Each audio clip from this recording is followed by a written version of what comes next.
Hello and welcome to learning how to use the Buffalo State Library. I apologize for the banging. I am having new floors installed in my kitchen. First, visit library.buffalostate.edu. When you get here, you want to go under Find to Research by Subject.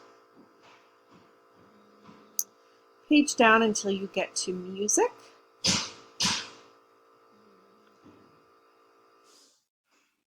And there are a number of databases here that are available for music research. Grove Music Online is great for historical research. There's lots of music that you can listen to, including audio and video and jazz. Where we want to go for the purposes of our course is the Music Periodicals database. This helps you find scholarly research in the area of music and music education. You may have to sign in using your Buff State username and password at some point if you are off campus.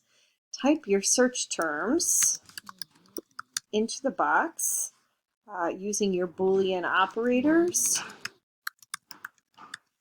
and hit search.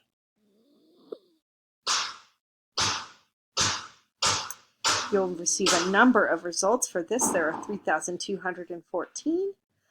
The more clear your search terms are, the less voluminous your search results will be. All of these articles are found in peer-reviewed scholarly journals and are considered to be reputable primary and secondary sources in the field of music education research.